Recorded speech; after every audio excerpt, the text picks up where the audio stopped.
Hey, hey, hey, how to supersize your business without working yourself to death. Want to make a quick warning at the beginning of this? If you stay to the end, I will give you something that I guarantee will take your business to the next level. It's what I call the free Supersize Your Business surprise. And it's a surprise because I want you to stay to the end, because I know that what we're going to share today can change your life and your business life. I want to make a quick earnings disclaimer. You're not going to 10x your business overnight. If you're here for a get rich quick or magic pill, this is not the place for you. I just wanted to stop working 70 plus hours a week and get some sleep. I longed to actually experience the freedom I dreamt about when I took the entrepreneurial leap of faith. Perhaps you can relate working too many hours in your business instead of on your business. I wasn't ready to give up on my dream of doing what I want, when I want, where I want, with whomever I want. And it turns out I didn't have to, and neither do you. But it's not just me. Our real estate office was getting pounded by the competition in our area. We couldn't seem to get listings to save our souls. A mutual friend told me about Sharon. I figured we had to do something or we were going to be in big trouble. After working with Sharon for just one session, I was able to begin turning things around.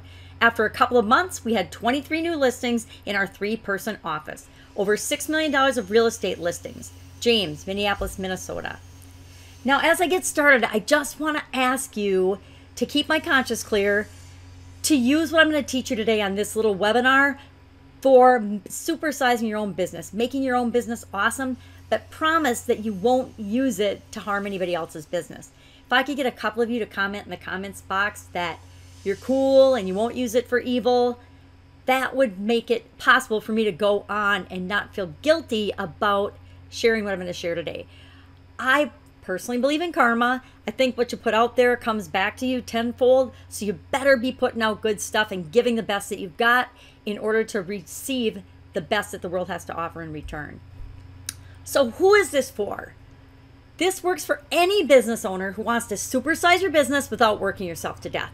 Any place that exchanges goods and services, or goods or services, for money, whatever that exchange of value is, wherever there's an exchange of value, what I'm going to show you today will help you to supersize your business or whatever operation you're running. Here's just a quick brainstorm list of some of the type businesses. Do you see your business on this list? If not, go ahead and put it in the comments, and I will make sure that we hook you up with a business just like yours that has been supersizing or has been supersized.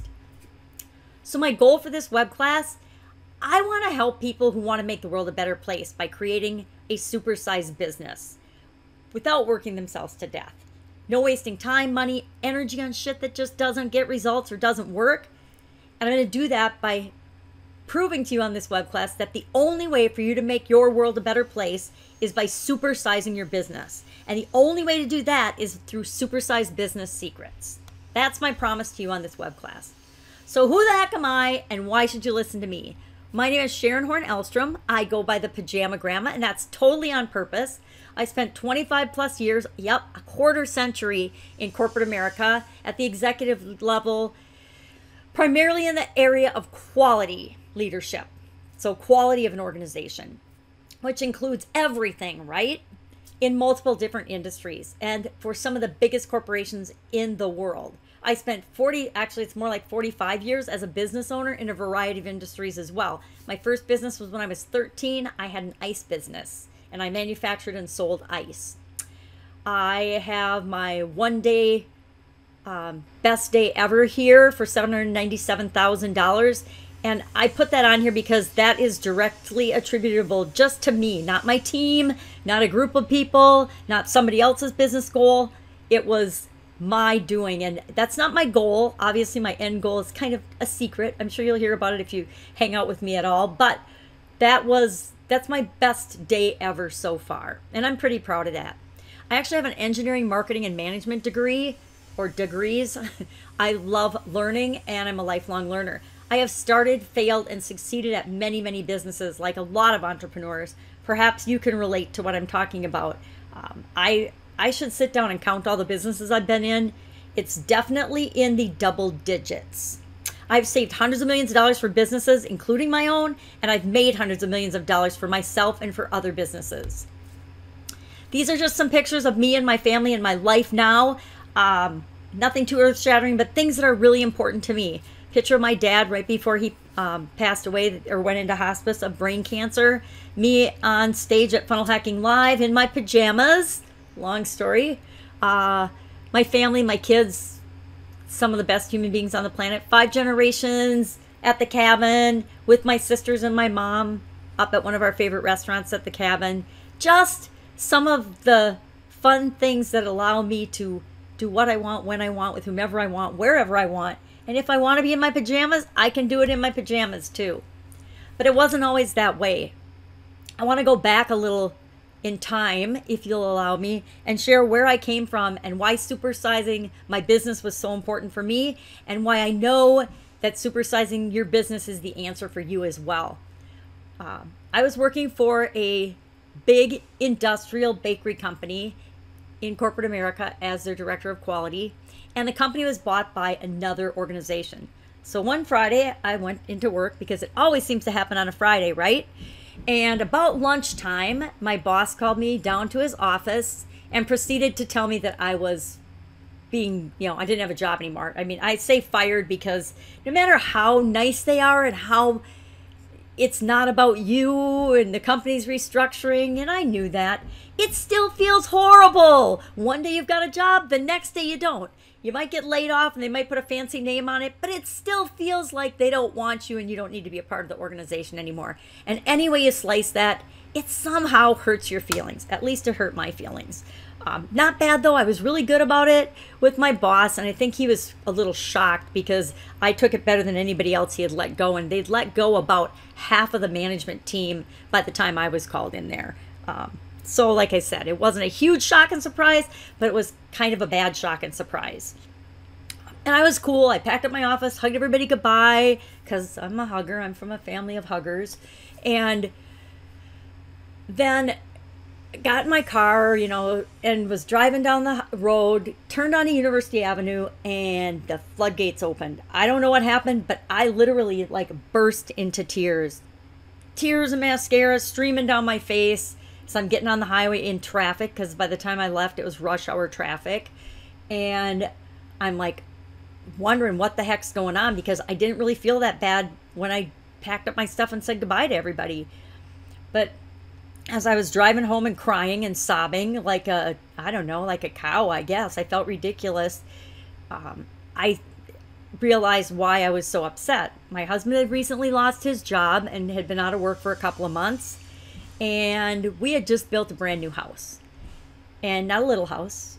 Actually, the house I'm sitting in right now, I'm getting ready to move. You can hear the guys putting a new deck on. We're doing some remodeling and refurbishing to sell the house. But we had just built this house. And the house, our garage is bigger than our old last house was. So it's not a little house. So that means we had a really big house payment. And we had car payments. And the kids like to eat. And the husband and I like to eat.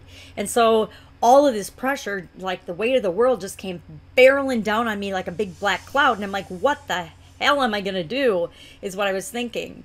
So I'm driving home and I'm trying to get some composure. Realized I still had my hairnet and my helmet on. And, that wasn't necessarily unusual. Some days I drove home with it because I forgot. But today I forgot because I meant to leave it. Not the hairnet, but the helmet. Was company property. Actually, I don't think I have it anymore. I had it for a lot of years because they told me to keep it. I'm like, what am I going to do with a hard hat? So I'm thinking, all right, I know what to do. I don't have to sit here and be all panicked. I can't show up at home with 2 young children and my husband and be all panicked and upset. So I started thinking about, what do I want? Because I learned a long time ago that if I focus on what I want, whatever's going on right now in my life doesn't seem so overwhelming and dramatic. So I'm thinking, okay, I need money. I need to make money because we had a house payment and a car payment and kids that like to eat. And I want to hang out with my kids. I was working way too many hours at that job. And I love the job, which is why I work so many hours. But I was covering 3 shifts because I had inherited the sanitation department. And so I was working a lot more than I should have been for any salary job and by anybody's estimation and expectations. Just kind of the way I roll, I guess. So I'm thinking about that and I'm feeling a little better. And then I thought, okay, I need to continue to move forward in my thoughts so that by the time I get home, I can be calm. So I remembered a trick that my dad had taught myself and my sisters when we were growing up, from a family of all girls. And I think he kind of did it out of self-preservation, but he taught us a little way to make decisions trick. I call it a trick, but I renamed it my favorite PSDM system, so that in corporate America, I could teach it to my coworkers and peers, as well as the people that reported to me, my team members.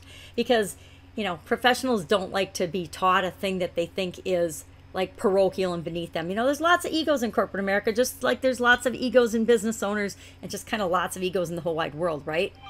So all this is a problem-solving decision making. That's what PSDM stands for. And don't laugh, because it's so simple, but it's so powerful and so effective. Take a piece of paper, fold it in half, or draw a line down the middle.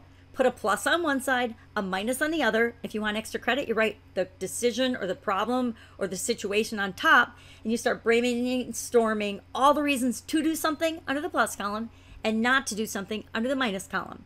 And you come up with a big list, and you look at the list, and just the act of writing things down is really powerful. It's like why it's so powerful to write down your goals. Same thing with writing down the pluses and minuses when you need to make a decision. It makes it really clear, even in close and tight decisions like I did when I decided to marry my husband, which way you should go and which decision you should make at the time. Now, since I'm divorced, I may not have made the right decision, but I did make the right decision for me at the time, based on my little plus or minus sheet that he happened to find a couple years later and was not too pleased about. And I'm like, well, I married you, didn't I? So what's the big deal? Anyway, so my plus or minus thoughts were along the line of, all right, job hunting, corporate America. I've been doing this for 25 years. I'm 40 some years old. Oh my God, do I want to go compete against the college kids again? Or do I want to go into the side business that I've been running with a partner for about the same amount of time? Actually, it was 25 years at that point. Oh my God, I'm getting old. So did I want to do that?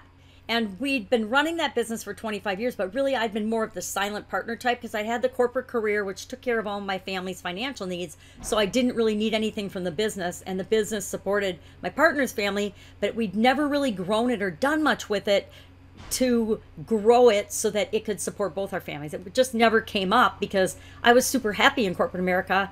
And, you know, even though I was changing jobs about every 5 years, I loved what I was doing and what I was learning in corporate America. It was an exciting, fun, amazing experience, which is probably why I worked so much, because I love learning.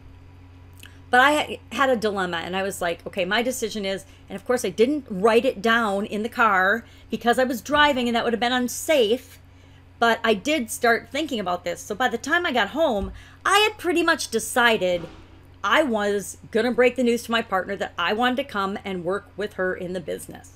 Now, here's the rub. I had gotten a 2-week severance package. Since I worked at the company for 5 years or less, the severance for everybody that was leaving was 2 weeks. Now, I was super grateful to get that.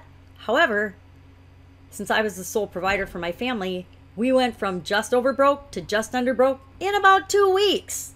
And I remember late one night, the husband and I chatting about, well, what the heck are we going to do? Because we got no money coming in. I'm not going to be able to take money out of this business for a while.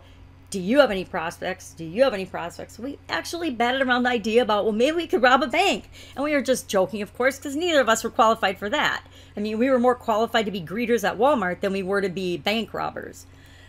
So I had to buck up and do the thing that we decided was the next best option. Well, it was the next best option for the husband because he didn't have to do it. I, on the other hand, had to do one of the hardest things I think I've ever done in my life. Remember, I'm over 40 at this point, and I had to go ask my parents if I could borrow money so that I could make my house payment and make my car payments and feed my kids so that they wouldn't really, know that we had missed a beat at all. And I don't know about you, but, I'm one of these people that has always taken care of myself. I mean, from the time I was a little girl to going to college to working, everything, I had always been able to provide for myself and my family. And so for me, this was like a major, major ego kill to have to go ask my parents to borrow money. Now, I am so blessed and so fortunate that my amazing parents were in a position to help us out and lend us money, and they did that so that I could progress and live my dream of building this business. Now, it helped, I think, that my dad's really entrepreneurial and had, as he was running a corporate career, he on the side always had side businesses going, and I don't even remember or know how many businesses he's had, he's passed away now, in his career as a corporate person and a business owner. And I'm sure that's where I got it, that I had my corporate career and then the Italian food business on the side. And I'm super grateful for that. I am the most like my father of all of us. I actually look like my dad. I know, handsome, not such a great looking. It's that nose. That nose, man. I love it on my dad, but it doesn't look so great on a pajama grandma. But it just is what it is. I've gotten used to it. But my sisters did like to tease me about my witch nose growing up. So I knew exactly what I had to do. Parents lent us the money. I knew I had to get my butt to work and supersize my business. My secret plan was to begin figuring out all the ways possible to grow and supersize this business so it could make enough money to support both of our families. Some things that I tried worked really, really well. The vast majority of them, I'm gonna be honest, you guys, the vast majority of stuff I tried just plain sucked. It was a waste of time or money or energy or all three. Those were the worst. I also soon discovered that not everybody wanted us to succeed and supersize the business, including my business partner. And probably more harmful and damaging than that was I realized into this that some of my own beliefs were getting in the way of supersizing my business, and that I was part of the problem when it came to, okay, getting out of the way and letting the business grow in the way it should grow versus the way I was trying to make it grow. So all of this was the hard way, trying to figure it all out by myself, not knowing who to trust in terms of consultants and experts. And I got burned by some biggies. I spent $6,000 in 2004 on a website for my business that never got on the internet, never did anything. I relied on bankers, vendors, government folks, that I didn't trust and rely on in corporate America when I was working for big giant corporations. So why on earth did I think that they would be working toward my best interest when I had my own small manufacturing business? I don't know. Somehow I got a brain disconnect from leaving corporate America and running my own business. It was only temporary insanity, but there was definitely a disconnect there in expectations of, especially with respect to government entities like, not the IRS so much, I was always leery of them, but OSHA, the FDA, the USDA, Department of Agriculture. In a food business, you have to deal with lots of different government entities. But not knowing what to do, trial and error, the guessing, winging it, burnout because I was working way too much, and probably my biggest crime was spending too much time working in my business instead of on my business, and that's where the whole false belief thing tied in. The thing I missed the most from corporate America was the access to resources. As a corporate quality manager, a quality vice president for some of the biggest companies in the world, I had access to almost unlimited resources in the area of finances, money, testing, professionals in different areas of business, high-level knowledge and experts. I could call on experts about anything in the world just by asking. So that is the biggest thing I missed by leaving corporate America and running my own manufacturing business. What's possible now? I told you about my best sales day. It's just a picture of the house. Again, the garage is covered up, but it's as big as the house and then some. Cabin, cars, kids, speaking. My kids love to travel. My daughter's a photographer. I love little things like getting my nails done and my hair done. And for some reason, I didn't ever let myself do those things. I didn't ever let myself go to the state park for walks. And I live within a half mile of one of the most beautiful state parks in Wisconsin. And now I get to do all those things when I want. But the best part, the very best part of figuring out how to supersize my business was that for the first year of my beautiful granddaughter's life, I was able to be her primary caregiver while running the Italian food business. This is just a picture of her with some of the gang at the shop one day. But that was by far the biggest benefit of supersizing my business. Again, the hard way, expensive in time, money, the toll it takes on you and your health. And I'll talk about that in a little bit. You know, it took me 25 years, and that's after I left corporate America. Well, not quite, 15 after I left corporate America. Thousands of hours of trial and error, experimenting on my business and maybe on other people's businesses as well, with their permission, of course.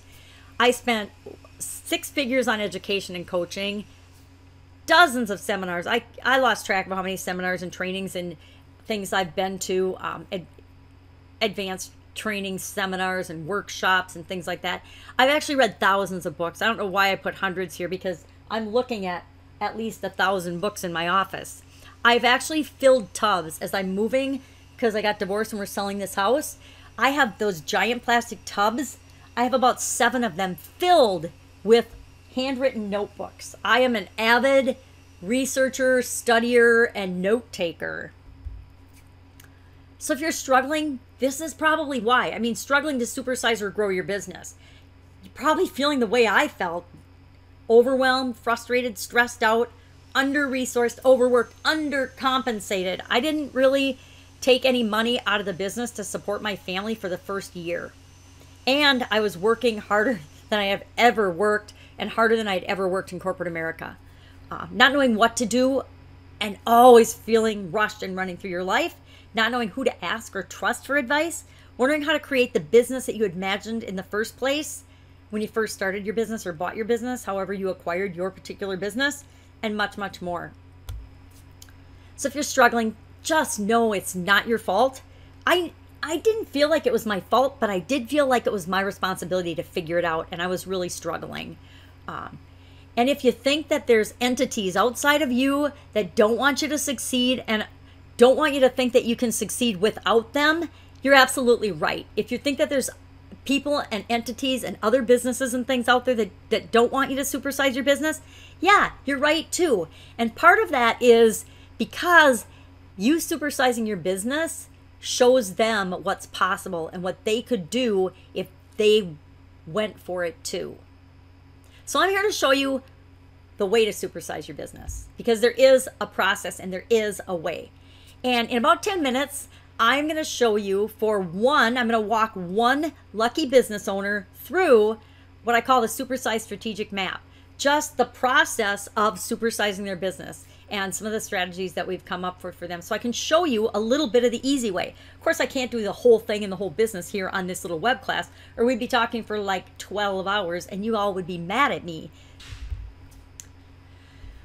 But here's Kelly's story. Kelly was running a retail business. She was making improvements and steadily improving over the years and increasing sales in the single-digit range. I think she said her best year was 7% over the previous year. And we worked with her and helped her sell her business for 5 times the amount that 2 competitive consultants had quoted her just last year. Here's what she had to say. The changes I made in the business were minor and actually made it possible for me to work half the hours I was before. The end results, life-changing. So I'm really excited about this.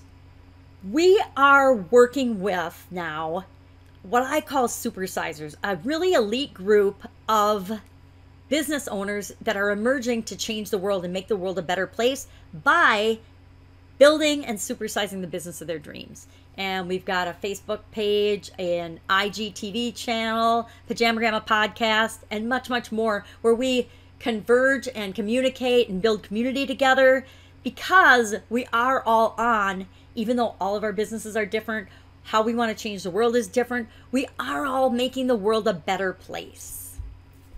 So here's what we're going to cover today. Secret number 1, how to ethically steal the secrets to living the 4-hour work week, and it's not with an online business, although that's even possible faster with an online business. Secret number 2, how to supersize your business without working yourself to death. And secret number 3, how to make competition irrelevant, even in the most competitive industries and businesses. So who wants to hear about that? Woo-woo! Secret number 1, how to ethically steal the secrets to living the 4-hour work week, and it's not with an online business. So you might be thinking, I don't even know what the heck supersizing your business means. How am I going to do it if I don't even know what it means? And me, This is seriously what I was thinking and one of my beliefs. Won't supersizing mean I have to work even more than I am now? Well, let me explain and tell you a quick story. Tim Ferriss wrote the book, The 4-Hour Workweek. If you haven't read it, I highly recommend it. And part of what I love about this book is the way he wrote it and the strategy he used to write it. But that's for another day. But he has these amazing sayings in the book, which are super complicated for my engineer's brain to figure out. But the message in them is incredibly powerful. And basically he says, it's lonely at the top because 99% of people in the world are convinced that they're not capable of achieving great things. So they aim for mediocre. And he goes on to tell us that the competition is the fiercest where goals are realistic. And I've seen this as I've moved into the online world in the last couple of years. The people that are there to help and teach other people, I'm just going to give an example of like the coaching industry and the consultant industry. The number of people that teach business owners how to grow their business to 6 figures is huge. It's thousands of people, thousands of consultants at that level. The number of people that teach business owners to go from 6 figures to 7 figures, so from 100,000 to $1 million a year, there's hundreds and hundreds of them. There's still a lot, right? Very competitive still. But the number of people, coaches and consultants that teach business owners how to supersize their business, how to go from even $10+ million to $1 billion or whatever it is that you want, there's not very many of them, right? So competition at the top is really, really scarce, where competition at the bottom is really, really fierce. And that pushes us toward mediocrity and toward price competition and all kinds of terrible things that make it so that we're not profitable when we stay at those bottom levels. Thus, we should supersize our businesses. And the other thing I like that he says is nothing is impossible if you have the courage to repeatedly fail better, meaning use your failures as stepping stones. If you've been in business any amount of time, you understand that stuff's going to happen. Some stuff works, some stuff doesn't. You don't let it get you down. You learn from what didn't work, and then you step on that to move yourself higher and higher in whatever it is that you want to achieve. Here's my favorite thing about having my own business. Let me know if you're with me on this. I think the best thing about being a business owner is I get to make my own rules. I get to set the rules up for my business, my game, my world, my life in my favor. That means I get to decide what supersize my business means to me. I get to pick what I think is supersizing my business is going to be different than what Joe thinks, or Tammy, or Kevin, or Cleopatra. I don't know, whoever. It's going to be different for each of us. But the cool thing about our businesses and life is that we can all get what we want. There really is no competition or scarcity on this planet. We just think that there is. I started growing my business, and this is kind of what it looked like when I started. And when I hopped into the business with my partner, we had begun it like 20, 25 years earlier with this make a little, sell a little strategy. Now, bully for us, we had a strategy, we had a philosophy and a game plan and something that guided the way we ran the operation. But like Tim Ferriss says here, don't follow a model that doesn't work. If the recipe sucks, it doesn't matter how good a cook you are. Now, I like to think I was a pretty good cook, but our recipe sucked. Unless you're making Lamborghinis or Jaguars or McLarens or Ferraris, make a little, sell a little is a bad business philosophy and a big bad strategy, especially in the food industry, would be my opinion. It is a bad model in the food industry, even when you're making the world's best ravioli and handmade Italian food, which we were. But make a little, sell a little if you want to grow, not a good strategy. So it had to change. That's the first thing that had to go. And that meant me buying out my partner. Frankly, that was not an option without any jobs. So again, I had to go to my favorite mentor in the whole wide world, my dad, and ask him if he would help fund my dream even further so that I could buy out my partner and grow my business. And of course, being the angel man and investor that he was and hardworking entrepreneur who understood what I was trying to accomplish, said yes and helped me to get the financing to make that happen.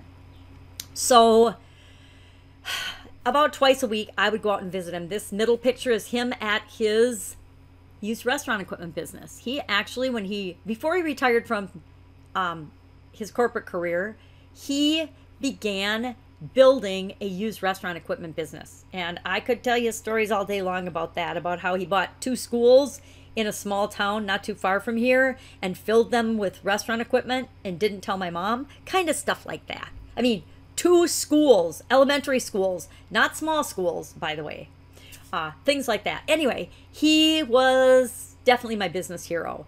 And I would go out and I would, have coffee with him and talk to him a couple days a week to keep my sanity through all these different things I was trying to grow the business. And he reminded me, and he taught my sisters and I another thing. Super wise guy, taught me a lot of stuff. There's no such thing as can't. So whenever I would go out kind of in a whiny mood, because let's be honest, sometimes we all need to vent and whine about what's going on in our lives and our businesses. And the trick is just to not stay there. It's okay to get upset about things, but you just can't live there. You can't stay there very long. You got to get over it and try something else. Get over it and move on. Get over it and take some action toward what it is that you want. So I was out on a particular day talking to him about it. It was probably after the internet stuff. Finally, I realized that was, me being scammed, and I was struggling with doing things and growing things. And he said, well, Sherry, what do I do? Because he used to call me Sherry.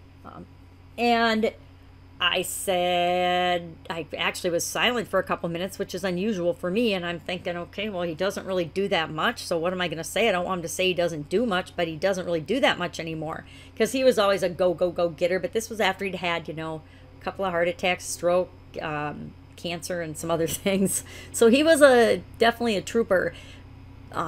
And he said, what do I do? And I looked around and I said, well, geez, you got a really great team of folks out here. And he said, bingo. That is the ticket, Sharon. You have to build, and this. You had teams in your corporate life the whole time. What'd you guys do? Everybody divvied up and did what they were best at. And I was like, light bulb going off. Why didn't I think of this sooner? And I had been doing it, but on a really small level. Because I was scared to spend money on anything because it wasn't my money. I was working and living on borrowed money, which I felt internally it was super risky, and I didn't want to do that. So I didn't want to take money and resources from things if I thought that I could do them myself. Thus, the vicious cycle of working in my business instead of on my business. And then he showed me his financial statements, and I proceeded to ask if we could trade businesses, because he had built this little business from nothing to a multi-million-dollar business that he ran about 85 or 90% of their volume through eBay. So here's an old guy running a tech company basically and a brick and mortar company combination, and it was freaking incredible. And so I decided I should maybe listen to him, and that's what I started to do. And I remembered Tony Robbins, who's one of my other favorite mentors. He always said, if you want to achieve success, all you need to do is find a way to model those who have already succeeded. So I got busy working smarter instead of harder. I started to study and research like a madwoman. I got really open-minded, and I modeled and I created and I tested and I tweaked, and I drove my employees crazy. I know, because they told me on more than one occasion that I was driving them crazy. But I did uncover or discover or come up with what I call the 4 steps to supersize your business. And if I may, I would like to share them with you right now. Step 1, I call supersize. Now, we know I'm an engineer and a math nerd, right? So of course I'm sharing a formula. The supersize formula is your superpower plus your super desire plus your super why. That equals your supersize business.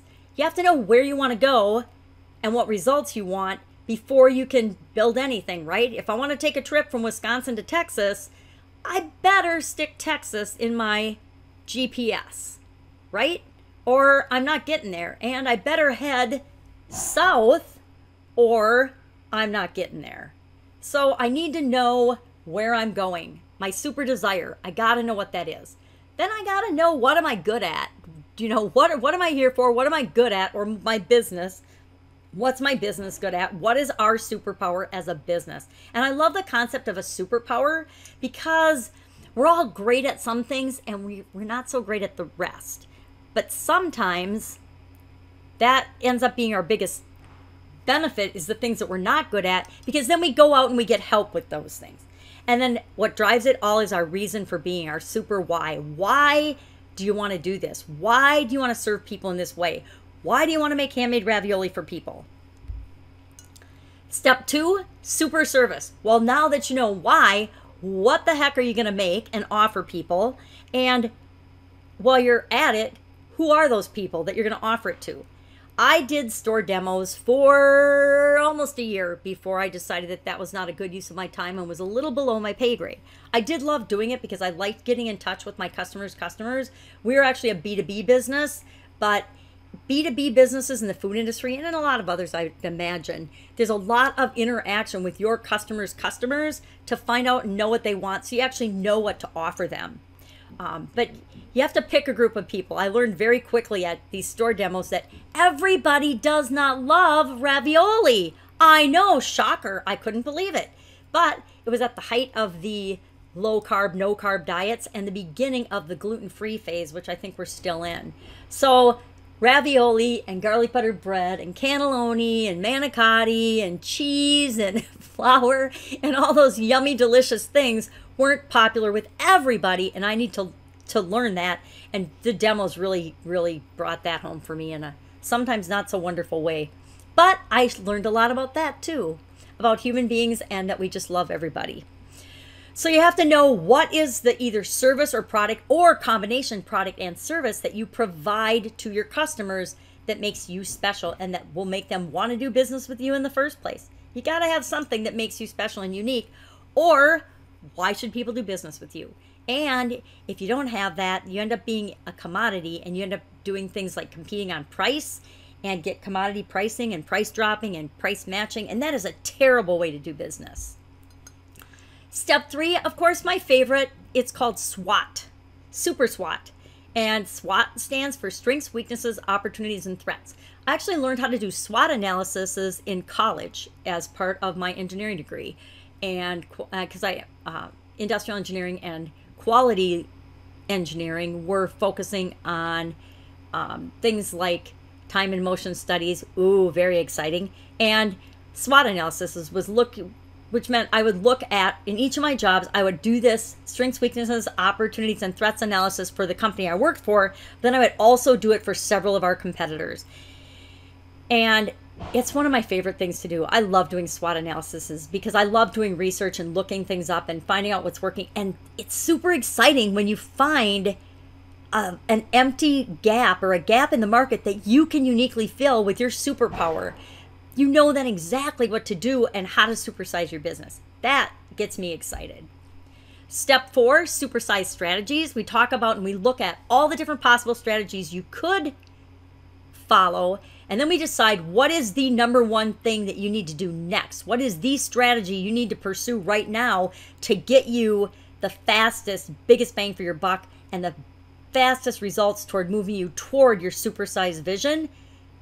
And that's where we start. And we go through this part of the process, step 4, over and over and over again for number 1, your priority thing, your priority strategy, but then also to put in place each of the different systems and processes you need for each of the different departments as your business grows. Because nothing will kill your business faster than you doing really well in one area, but not being ready in another area. So say I ramp up a marketing and sales program or a marketing campaign and it does really well and it doubles or triples our sales. If I don't have the systems in place to handle that double or triple sales, it could put me out of business.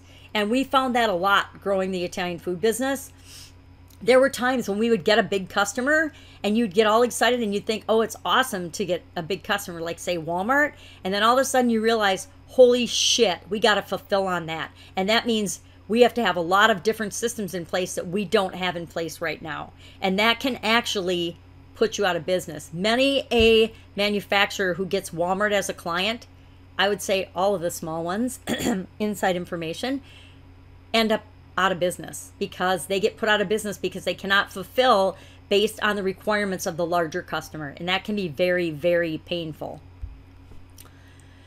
So you might be thinking, I don't understand how any of this supersizing my business will do any of these things for my business. How is it going to increase profits? How is it going to increase sales? How is it going to let me work less? Well, let me go ahead and show you what happened with my Italian food business as a case study so I can give you some real numbers about how this impacted my business. Well, from an increased profit standpoint, I was able to buy out my partner in 14 months.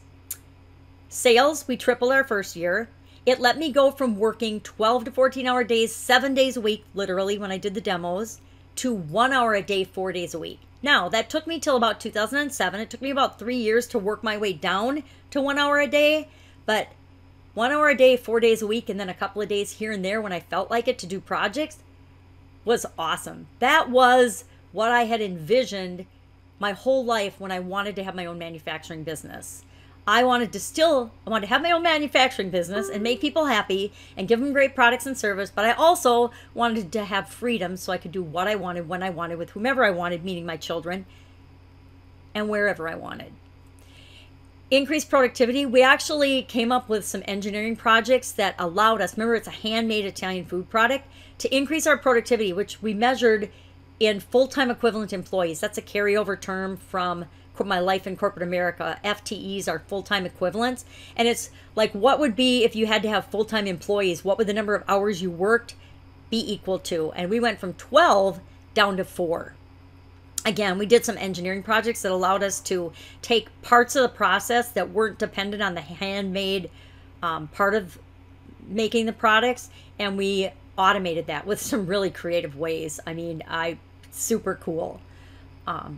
Efficiency. We didn't really measure efficiency because we made different things every day for our customers, and no 2 days were ever the same. It was really hard to measure efficiency. So I tried for a little while when I first got there, but I just kind of abandoned the idea and just didn't do it. But many of our clients have massive efficiency increases.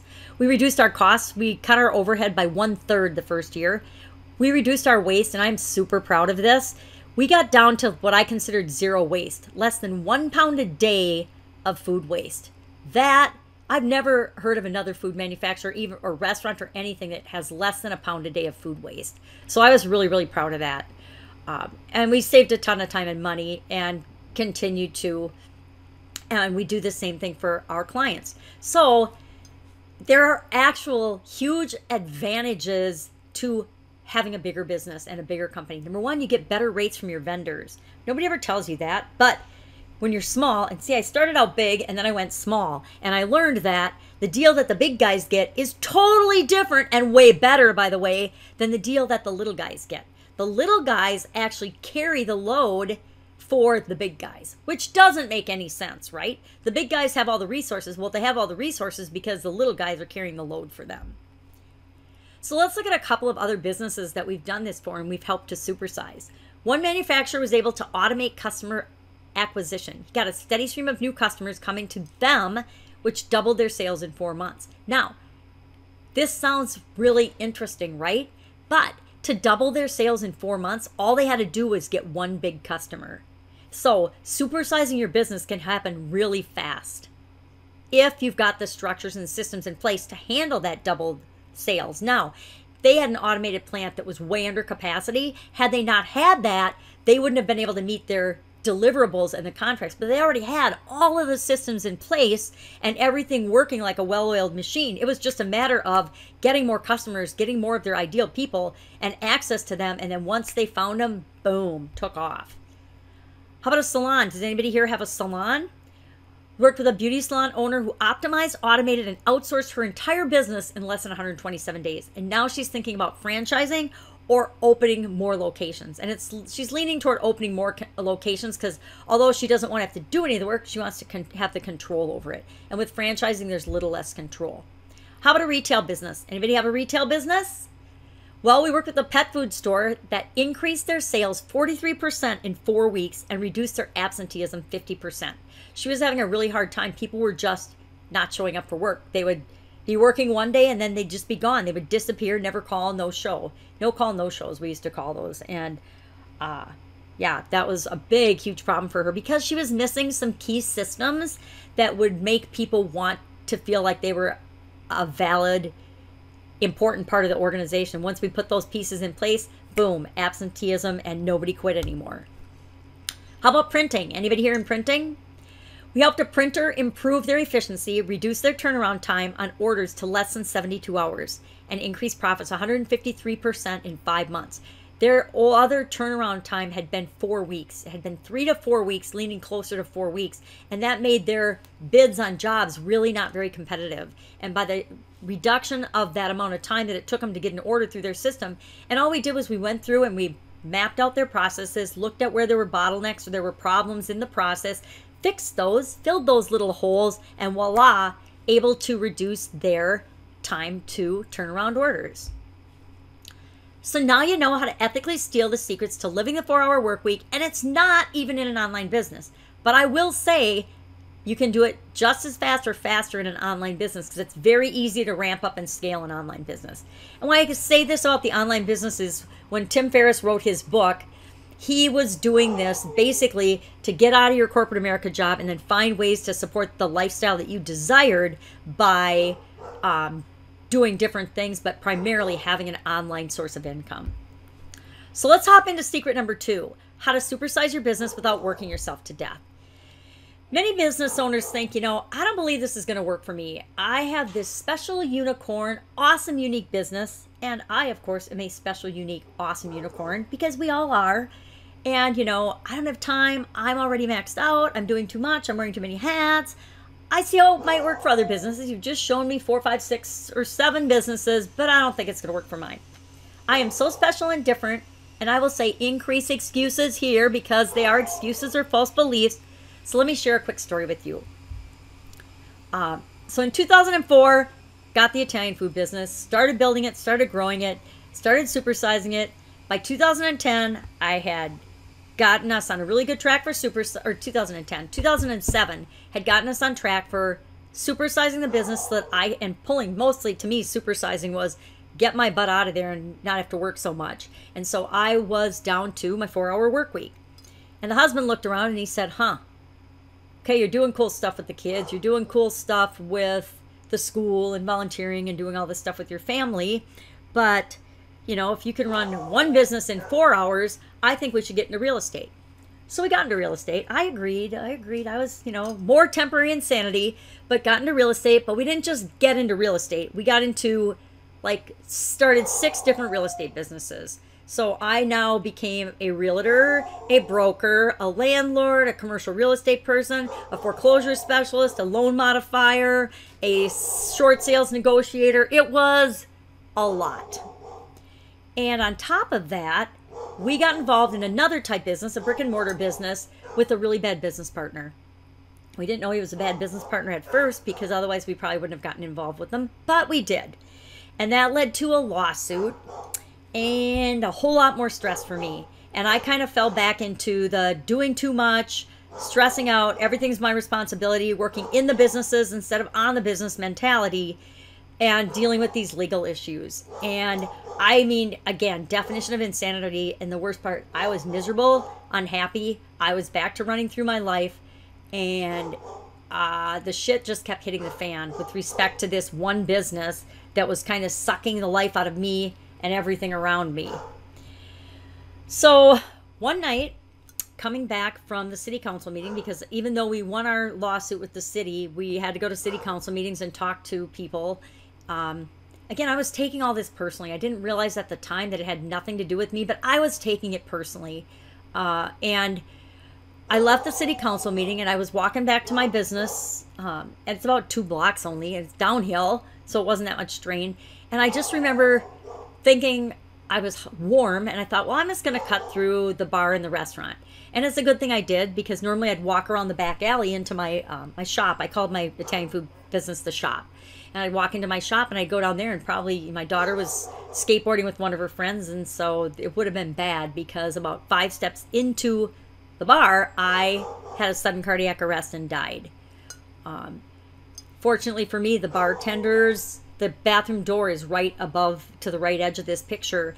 And he came out and almost stepped on me and he realized I wasn't breathing and he knew CPR. So he started to help and do CPR, had the bartender call 911.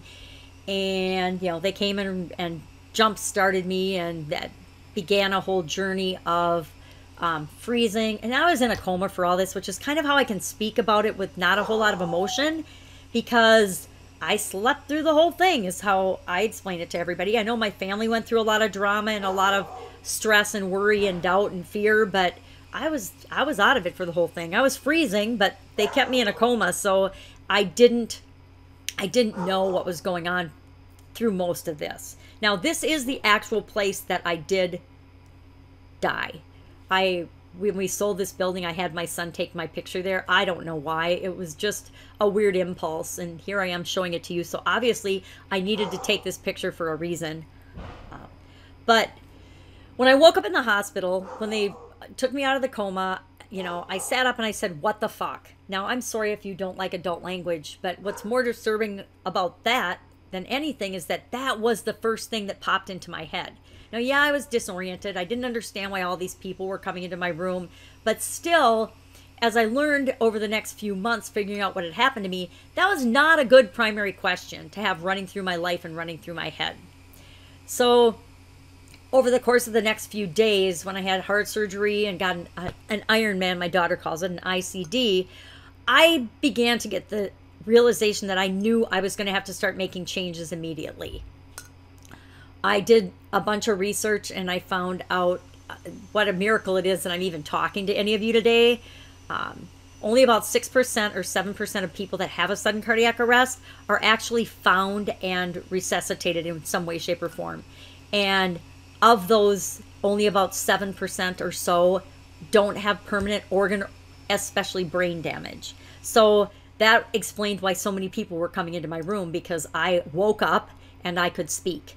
And I was pretty coherent for having had a feeding tube down my throat for over a week and a scratchy throat. I was relatively coherent, disoriented because I had no idea what had happened or where I was, but I could talk, and that was more than most people that have this incident in their life experience. And I also found out that within 3 to 6 years, most people that have a heart event, unless they make massive lifestyle changes, die. Now, I honed in on the unless you make massive lifestyle changes, and that's why I knew I had to make massive lifestyle changes. And it was this whole thing was a big ego check for me and a big wake-up call, because the situation I was in at that point was not one that I had any plans in place for if I were to pass away or be in an accident or die. I wasn't. I didn't have a will. I didn't have any instructions. I had nothing in order for this to happen. Interestingly enough, the Italian food business didn't really miss a beat. My family stepped in and took care of it, and it did actually better without me, which was kind of a huge wake-up call, because I had to be in. One of the things they do when you have an event like that is they take your driver's license away for 6 months. Seriously? No freedom for 6 months. It was terrible. And I mean, that was the worst part. Every time I went to the doctor, I would bitch and moan about, I need my driver's license. And they're like, no, because you'll go back to work. We don't want you to go back to work. So that gave me a lot of time to research and study and figure some things out about what I wanted to do. And I also knew there were a lot of businesses and things I was doing I needed to stop doing immediately. And so I divested myself of all of my real estate holdings and all my real estate businesses as quickly as possible. And then in addition to that, it triggered some eye problems. So I had to have eye surgery that next year too. So it put me out of circulation for about a full year. But again, the business did fine without me. I know that our businesses, at least mine to me, are like a living, breathing thing. They're like one of my kids. But I also know that, according to my son, I'm a hovering grandmother. So I know I need to back off and not micromanage. You know, we let our kids learn to walk. We let them fall down and learn to walk so that they can learn to run. You know, we got to let our businesses do the same thing. We have to let them stretch their wings and fly. And sometimes that means us getting out of the way. Now, some of my research I spent studying businesses that had failed. And one of the most interesting things to me was seeing how many businesses actually failed because of the owner snuffing out or not growing fast enough. It was really kind of frightening and a major wake-up call for me.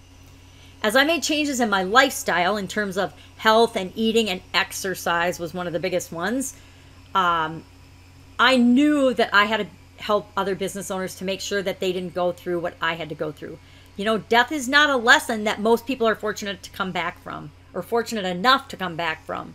And so the lesson was not lost on me. I started creating systems out of the process that I used to supersize the Italian food business so that I could start teaching it to others. And that's what I began doing.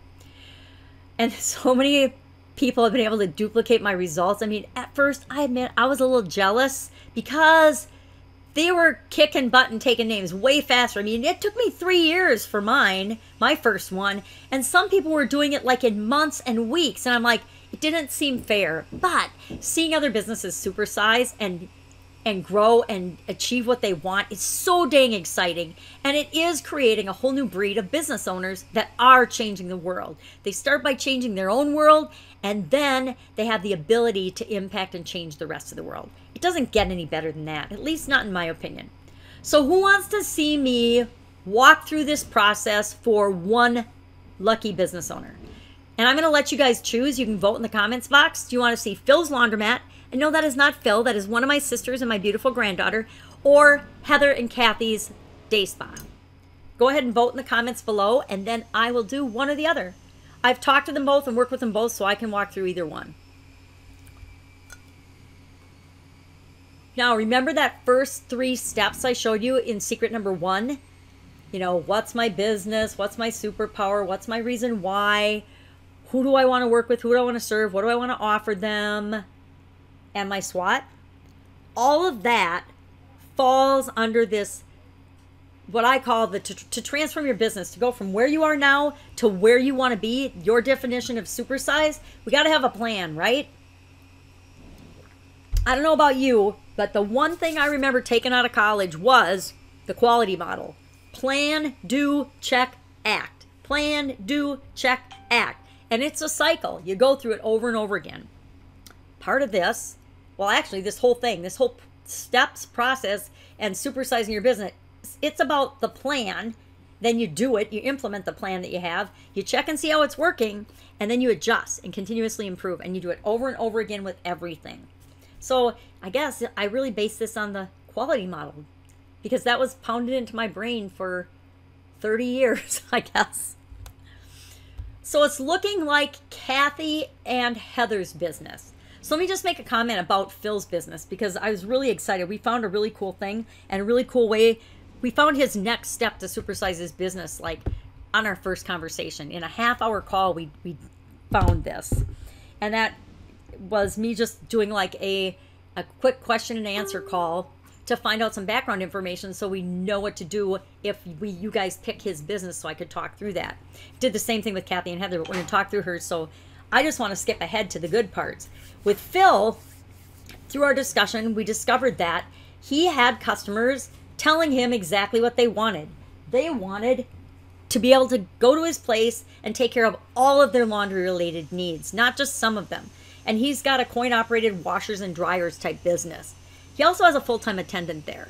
And so the customers were telling him, we want all of our laundry needs met here. That means dry cleaning services. So guess what Phil's going to add? Dry cleaning services. He's got the space, he's got the employee there to handle it, and he can outsource all of it except for the handoff part. And he'll get paid a lot for the handoff part of it. So he's already got and is implementing his number one quickest and easiest to get results supersize strategy by adding another stream of income. He's adding a whole nother stream of income to his business. And it was quick and easy and really minimal impact for his existing business. That's the kind of things that we're looking for. That's how you supersize your business fast. So for Kathy and Heather, what we looked at and talked about was, okay, what's your biggest challenge? And their biggest challenge right now is that they need more customers. They both have working spouses who are supporting their families, so the day spa has been sort of a side thing for them. But they want it, what they want is they want to supersize it so that it will be enough to support both their families, so that their spouses don't have to work, and so they can have the time freedom to do things like go on vacations and do fun things with the family before their kids are too old and go to college and things. And they'd also like to pay for college for their kids. So talking to them, we figured out that the number one process And the number one thing they need is more customers. They don't have enough customers coming to the spa to support and get them the sales volume that they need. So the first thing we did is we identified and mapped out the process of what they're doing now. So we talked about, well, what are you doing now to get customers? So they were running some ads in the newspaper, but they didn't know how well they were doing or if they'd been getting customers from them. They were doing word of mouth and telling people because they're in a pretty small town. They were, they ran one of those coupon mailer things, but again, they didn't put a coupon on it, so they didn't know if people were coming from that or not. They figured maybe one or two did, but they really don't know. So that's what they were doing. So first step is identify and map out exactly what you're doing now. Don't judge it at all. Just look at what you're doing and write it down. Step 2, you need to optimize what you're doing. Okay, are you liking the results that you're getting from the process that you're using? Are there any holes in the process? If there are, you got to fill the holes, and then you want to find ways to optimize the process so that you get better results. So the first thing we did is we had their boys, each have boys, go around and ask different local businesses if they could put a fishbowl in their business right up by the counter to offer a free 1 hour on any piece of equipment in the spa if their card is drawn. So people can put in their business card, or they put a little pad of paper for sign-up sheets so people could sign up to win a drawing. And now, of course, Kathy and Heather are going to call all those people and invite them for a free hour at the spa, and then they can upsell them or sell them their membership services, right? So that's how we optimize that process. Now, that has already gotten them more customers and people coming into the spa. So the next thing we want to do is we want to ask ourselves, is there a way to automate that process so that they don't have to be going and sending the boys to collect the fishbowl things or to do different, do it manually? Are there ways to automate that? And of course, I told them about, they could have a website or something I call a funnel. They can have a lead capture funnel, and they can do the same thing that they're doing with the fish bowls, but on autopilot 24 hours a day, 7 days a week on the internet. Yay, internet, right? So we are creating a little lead capture page for them so that they can automate that part of the process. After they see how that's working, because we don't have that going yet, they can decide, are we going to delegate this? Is this a task we should delegate or outsource? And at first they decided, nope, they want to do it because they want to practice and get the process perfected before they decide if they want to delegate it or not. And they did talk about maybe getting the receptionist to help them with it sometimes, but otherwise they want to be involved in the process for a while. But they do know that they can delegate it or they can outsource it down the road.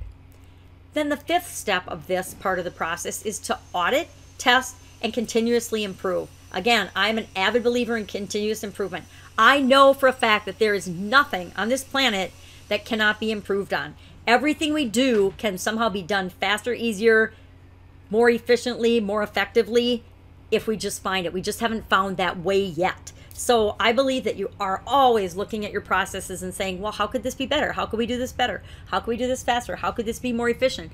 What could we automate? What could we change? What could we eliminate? Because it's really not adding any value to the quality of the output or to the quality of the process or the quality of service. It's just an extra step. So we're always continuously improving. Again, I love continuous improvement. It is by far my favorite thing. And you'll see the cycle of continuous improvement is kind of like the cycle of quality. Plan, do, check, act. Plan, do, check, act. So some business owners might be thinking this list of things. Now, I'm going to admit, I was at one time in my life thinking and believing all of these things on this list. I'm not good enough. I'm not smart enough. I don't have the right connections. I don't know how. I don't have a team. I don't have enough money. I don't know how to do this. I have to do it all myself. Nobody does it faster than me. Nobody does it the right way. Nobody cares as much as I do. If I grow it, I'll have to work harder. All of these things. Now, these are lies, false beliefs. How do I know they're false beliefs? Because when I say I'm not good enough, I feel crappy. Somewhere in my mind and body, I feel crappy when I say I'm not good enough. Or if I say I'm not smart enough to figure this out. I know that that's a lie for me. If something feels bad when you hear it or say it, then it's not true for you. Let me give you a quick example. If I say I suck at tennis, it doesn't hurt my feelings at all because it's true for me. I can only see out of one eye and I use a magnifying glass 90% of the time out of the other. So I tried to play tennis for about 10 years after my vision went bad in the one eye when you have no depth perception. And it was like a comedy of errors, right? It's horrible. I'd miss the ball by 3 feet. Everyone would laugh except me because I was thinking I was going to hit it. And so it was just this really bad exercise. And now I've come to terms with I suck at tennis and I have no emotional baggage with that. It doesn't make me feel bad. Used to make me feel bad, but it doesn't anymore.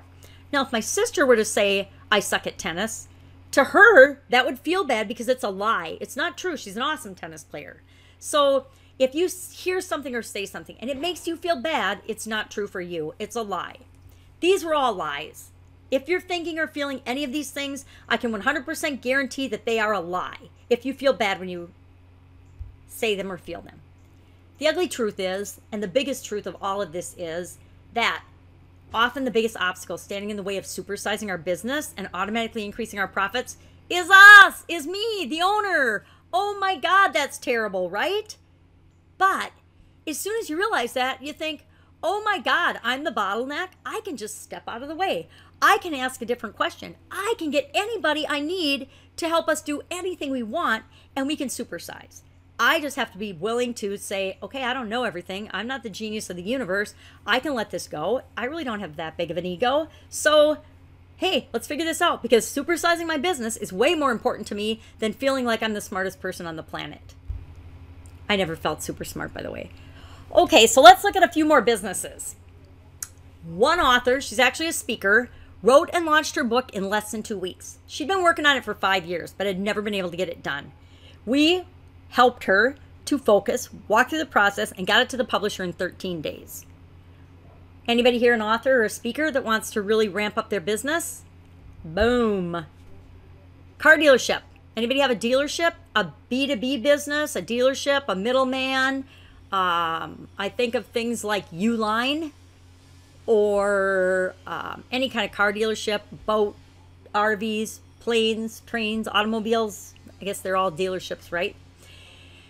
Car dealership owner was able to outsource 85% of his workload and finally spend time with his estranged wife and teenage children. He actually credits this and the work he did with us with saving his marriage and keeping his youngest son out of juvenile jail. Now that, to me, is powerful and making his world a better place. Any coaches or consultants? We work with a lot of coaches and consultants.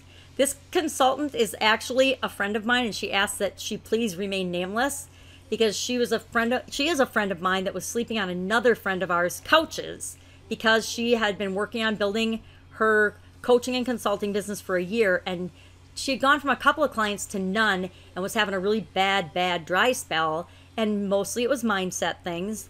But she went from zero and actually a bunch of debt to $11,597 her first month.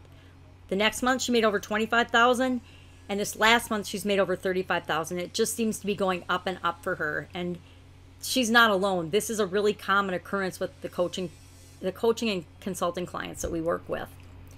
So the truth is, if you can talk, if you can push a button, you can do this. We are all special and unique snowflake human beings. We are. I 100% believe that. But instead of using that as an excuse for not supersizing our business, we use that as our superpower to supercharge and build our business, right?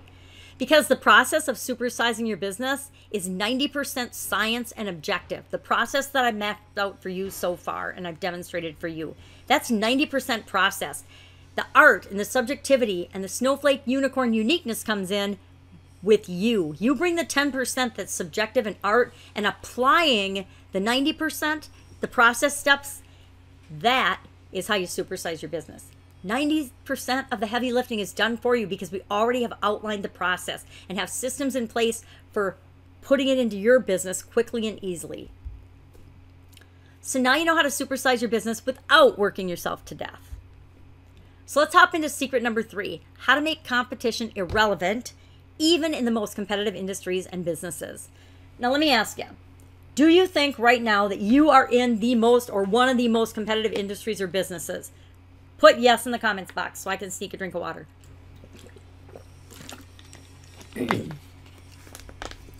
Well, I'm going to share an example of one of the businesses that I honestly, since I've been involved in it a lot over the last 35 years, that I think is really, really competitive. And you may be able to guess it after we talk about a competition quote, because I love quotes about competition. Because what I believe about competition, I'm going to share at the end of this secret. Because I have a very different view of competition than I did when I was younger, when I first started my corporate career. I had a very different view of competition than I do now. Beating the competition is easy. Let's be honest. It's beating your own best, and it takes a never-ending commitment to continuous improvement and always getting better and always improving and always growing. And not everybody makes that commitment. Actually, most people don't make that commitment. Sad but true. But it makes it easier for you and less competitive. Stop being afraid of what could go wrong and start getting excited about what could go right. Who believes that? I sure do. So some business owners think, I don't know how to compete. I don't have a clue. Businesses, new places are opening up that are competitive to me in my industry all the time. I am in the most competitive industry on the planet. How on earth will supersizing my business help me? Let me say a couple of names and see what you think about this. Apple, Facebook, Google, Uber, Airbnb, Microsoft, eBay. I mean, the list goes on and on. Virgin. Okay, as in like Richard Branson Virgin, not virgins. All of those companies, for the most part, I might be wrong, I might have accidentally snuck one in there, started out as an idea or a small entity and have supersized. Everybody can say they're supersized. Coke. How about Coke? How about water? Does everybody remember when we drank water out of the tap and we didn't get water in bottles at all? I am old enough to remember that. So how is supersizing, and those are all really competitive markets, right? How is supersizing helping them to be competitive? Well, let's talk about it. Let's talk about what I call a tale of two bars. Bar number one I've been associated with for a really long time. So that made it possible for me to be able to do this work and do this case study with them. Incredible case study, incredible work, super fun, super creative, just a great time. And we took something that was really stressful and bad and turned it into something really good, is why I get really excited about this story. Restaurants and bars. I don't know if you guys know it or not, but there are 1 billion restaurants and bars. Now here's the deal. There's only a little over 8 billion people on the planet. That means there is one bar restaurant combination thing for every 8 people on the planet. I don't know of very many businesses that can survive with 8 people as their, theoretically, statistics you can make look any way you want.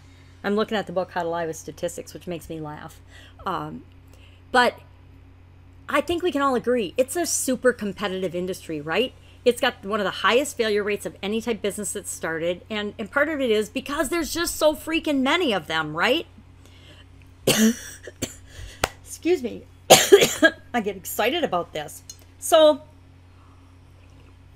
bar number one was in the enviable position of being the big dog in their market and like the number one place to go to for about 5 years. Pretty much no competition. Yeah, there was a lot of competition in other businesses, but they were by far the top dog. Kind of like Coke versus Pepsi, right? And they just kept winning and kept winning. And that's probably too competitive an analysis to use. Maybe it's like, I don't know, think of 2 competitors in some industry that you can relate to, that one is like light years ahead of the other and the other one's just always trying to catch up. I don't know why I can't think of it right now, because most of the big brands like that are really have close competitors in number 1 and number 2. But then usually number 1 and number 2 are really close, and then everybody else is way down in the pack. So bar number 1, great position, doing awesome, laughing all the way to the bank, and happy, happy, happy. Well, bar number 2 owners buy an existing business in the area, proceed to do an incredible rehab and refurbishment on it, and open up and start getting bar number 1's, what they considered their business and their customers. Because remember, they had pretty much everybody to begin with. And now bar number 2 is busy and bar number 1 is seeing less because people are going to bar number 2. So bar number 1 owner's talking to me one day and kind of freaking out. He's saying, I gotta go to the doctor. I'm not feeling good, stressed out. I'm sick all the time. and I'm doing all these things to the business because bar number 2 is, kicking our ass and eating our lunch and stealing our customers. And I said, well, geez, I've been working with businesses since my heart thing. I might be able to help you out with this. And so he agreed because he was pretty desperate. He's like, I've been trying to sell and do these things, and I've been doing these strategies and these things. And I'm thinking, oh my God, everything you're doing is the opposite of what you should be doing. So we started working together and did some really fun projects. And I asked him, again, he said if I didn't say who he was, that he would share his lessons learned, the biggest lessons that he learned from our working together. Oh, and I might be in trouble because I can't go back. Oh, don't you love it when you hit the wrong buttons? That is a problem with having bad eyes. Let's see if I can get back one slide. I know it, but I'd rather go back to it. So let's continue, and I don't know how to continue because I can't see the buttons. Where's my magnifying glass? Do you guys love it when I do stuff like this in the middle? It's quite embarrassing. All right.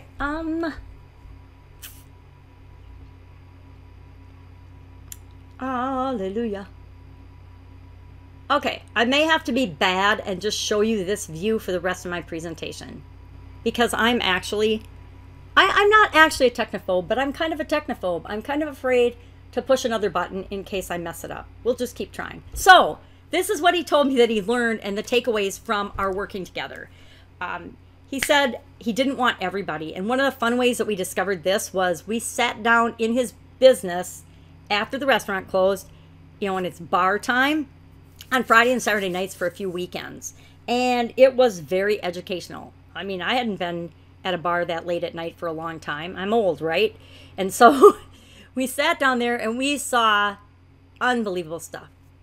I came to the conclusion that testosterone, 21-year-olds, and large sums of alcohol large quantities of alcohol do not mix in a very happy, good, positive way. Bar fights, somebody broke the front window, urinal off the bathroom wall, somebody threw up in the bathroom, ripped stuff off the walls. It was a free-for-all. And it was perfect because it allowed me to illustrate to him the ideal customer and who do you really want your customers to be versus everybody. And so he realized I don't want everybody. I just want the certain type people that I like to work with to come back to my business. And so we set up his systems and we automated them so that they would bring those people back, and we left all the less desirable people at bar number 2. We learned about the lifetime value of a customer, and we actually calculated that for his business, which was really powerful. He learned that every new customer he attracts to his business and keeps is worth at least $6,000 for him. So that made him feel a lot better about attracting new customers, but then putting systems in place to continue to build relationships with those customers and to continue to encourage them to come back to his business time and time again and to bring their friends and tell other people and to make, he just did little things to make them feel like they were a part of his business and his business's success. People support businesses that they know, like, and trust.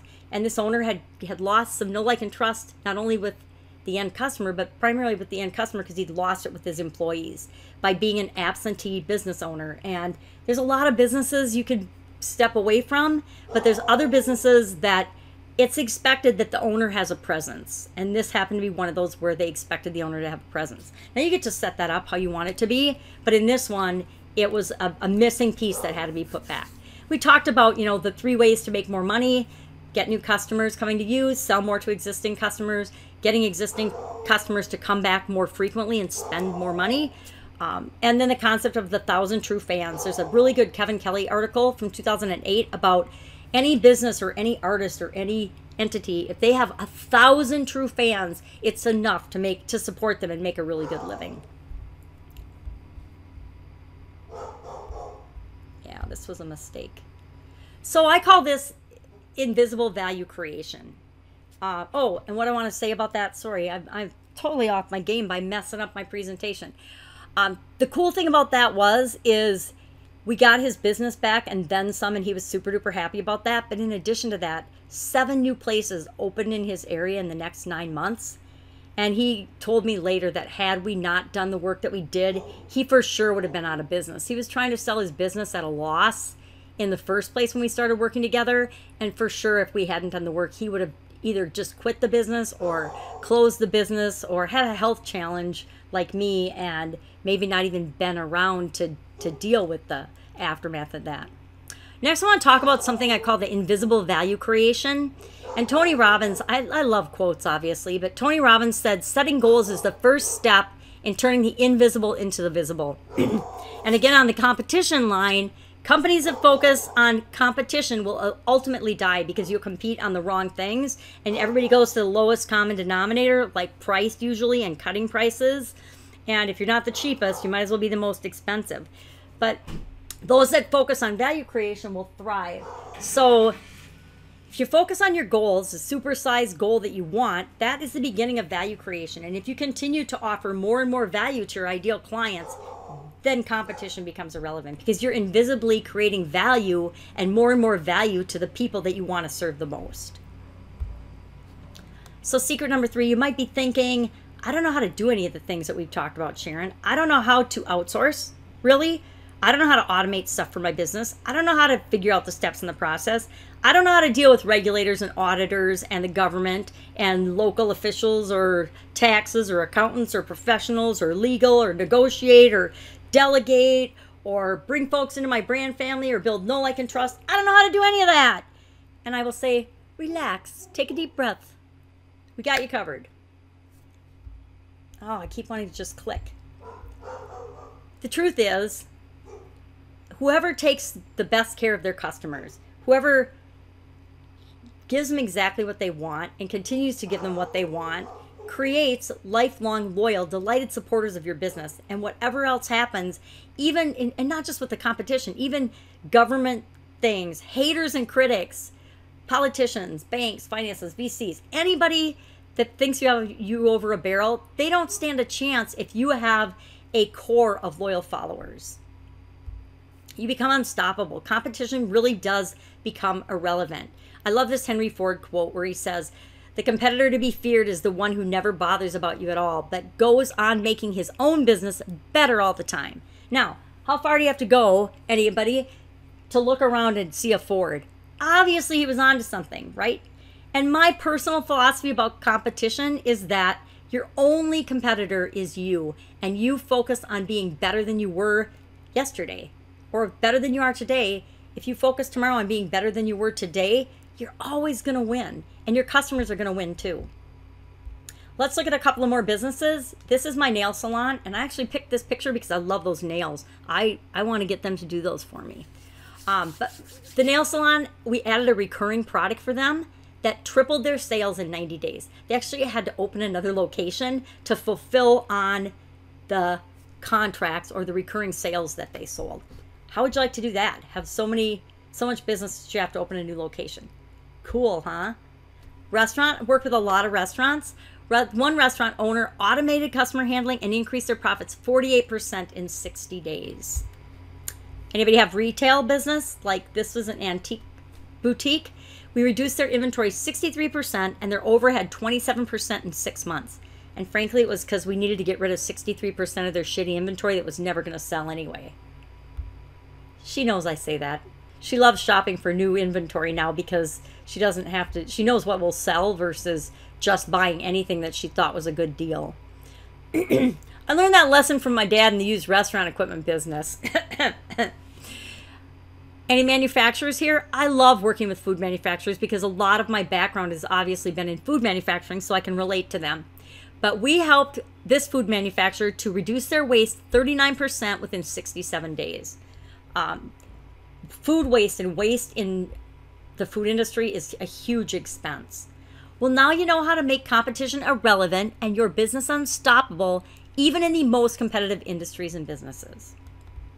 So what have we covered? Secret number 1, how to ethically steal the secrets to living the 4-hour work week, and it's not with an online business.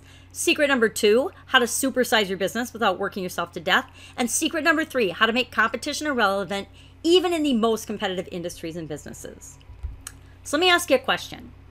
Are you enjoying the webinar so far?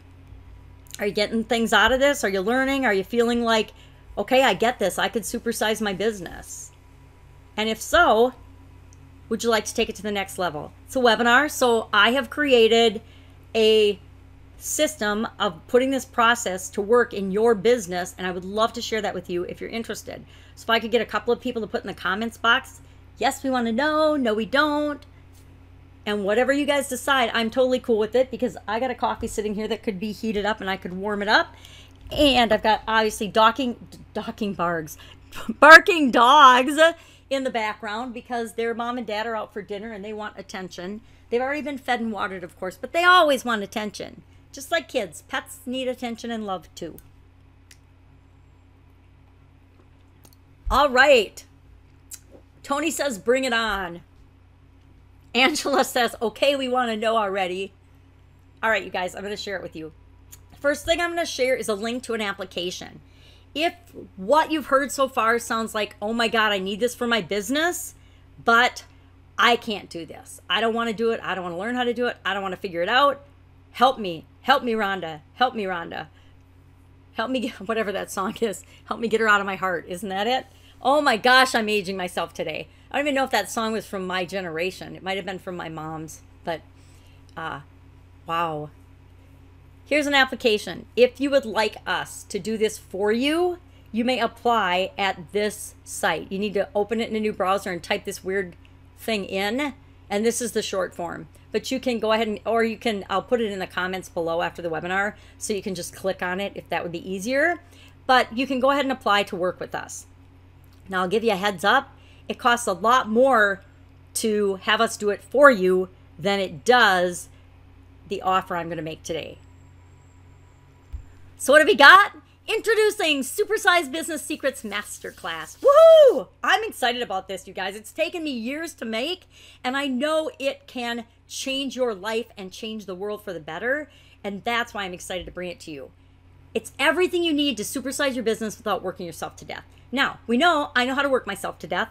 I also know how to work without working myself to death. So I'm going to skip the death part and help you all just to supersize your business, right? Here's just some of the stuff. I was brainstorming a list. Quality managers love to brainstorm. Brainstorming is one of our favorite tools. I don't know if you guys know that. Brainstorming is an extremely powerful tool. One thing you get from me is you get all these tools that you can use in your business for all different things. You can use them in your life too, because we need tools for our lives as well as our businesses. But this is just a quick brainstorm list, and I was thinking it would be a 6-week masterclass, but the more I map it out, it's looking like it's going to be an 8-week masterclass. My secret plan, which it's not a secret at all because I'm telling you it right now, to supersize my business, to go from working with businesses one-on-one, I want to impact a lot more businesses. I can only do, and our team can only do so many businesses one-on-one. But if I teach business owners how to do this for their own business online and automate the process, maybe following my own process of supersizing that I teach other people and do with their businesses, if I do it for my own business, I can positively impact many, many more businesses. So you guys, I'm going to make a special offer to you because I want you to do this first round with me to create the online masterclass. And it will be all of the steps that we've gone through and talked about live on the phone, telephone calls. We might be, I'm thinking Zoom calls that we'll all hop on Zoom together. We'll see how disruptive it is, but for sure Zoom calls, and we'll have some where everybody can come on. I'm actually gonna add, I just decided right now, a weekly Q&A call to go with the lessons. And those will be Zoom calls where we can pop on and work specifically on your questions and answers. But it's just everything you need. All the process steps we've already gone through to help you supersize your business. So that's what this whole masterclass is all about. It is about getting you from where you are to where you want to go and mapping out that strategy and putting the processes in place so that you can continually work toward that.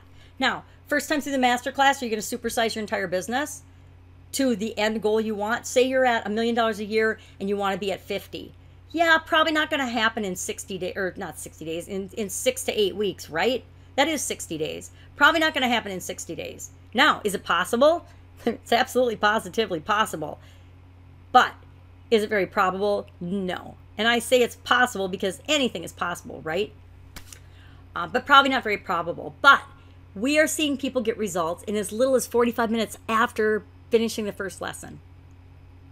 And I've got a note here about live events, but I'll talk about that when we get to that, because that is a bonus that will only be available to a very limited number of you. Let's talk about another example.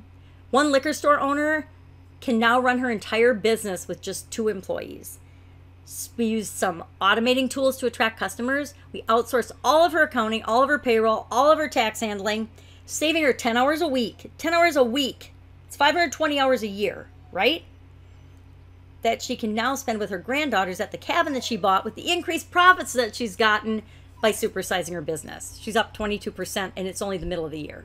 Well, I guess it's August, so it's more than the middle of the year. I'm so discombobulated by not being able to press my screen. So again, who is this for? Anybody that has a business. Even if you're just starting out, you can set up and structure your business and all of your departments and all of your systems right. I will say the majority of the customers that we work with and all of the clients that we work with one-on-one are in business for usually at least a year, or they've been in business long enough to have some systems and things in place, and they've hit like a bottleneck or are struggling, but they've all been existing businesses. But this would work just as well for a brand new business. It's just you don't have a track record, so you can just set your systems up according to the way we've got them mapped out right in the first place. Remember this, the little thing I shared at the beginning about the surprise, the supersize your business surprise? Well, the number one reason people don't get started is because they say they don't have the time, right? So the Supersize Your Business Surprise is a training that shows you, any of you, how to get 10 hours freed up immediately. And 10 hours is more than enough to supersize your business. Time and money saved by doing this. Oh, I switched ahead again. I am just struggling today. I've spent 7.5 years since my sudden cardiac arrest, and that is more than the equivalent of a doctorate, studying and researching and testing and working diligently to create and perfect this process. It was a steep learning curve. I mean, that first 3 years, that first year especially, was tough. And I've spent tens of thousands of dollars in coaching and expert trainings and hiring experts for different functions so that I have access to the people with the best knowledge in purchasing systems, in receiving, quality systems. I pretty much had that covered, but I knew the experts to go to if I needed some fill-in information. But all areas that you need to run a business, finance, how to structure your business, everything so that you can be successful. So what you're going to get, Supersize Business Masterclass, a $24,997 value. It's a total value of $24,997. What else do you need? How about Supersize Your Business Map, the personalized strategy that maps out how you're going to supersize your business, how you're going to get from where you are now to where you want to be, whatever that is. And maybe it's a 5-year plan and a strategy to get you there. Maybe it's a 1-year plan. Maybe it's a 10-year plan. Whatever it is for you to do whatever and however you define supersize your business. These are just some of the tools that we use. We actually have thousands of resources at our fingertips that we use to help you supersize depending on what you want to do with your business. With these tools, you'll be able to define, optimize, automate, continuously improve all of your business functions. You'll be able to map out your supersize path, so you'll have a clear path. You'll know exactly what to do to get from where you are to where you want to be. We'll automate your customer handling and much, much more. You'll understand your business results, or KPIs, which is another corporate carryover term called, it stands for Key Performance Indicators. So there's a number or two that you look at every day as the business owner, and you can tell immediately how you're doing, how you're trending. You'll always know where you are and what your next move is. With these tools, you'll be able to get rid of a lot of things too, like stress, worry, doubt, and fear, working all the time, tendency to work in your business instead of on your business, lack of free time, which is of course our most precious resource, the sleepless nights and stress-filled days, health challenges, running through your life, working all the time, unnecessary expenses, all a thing of the past.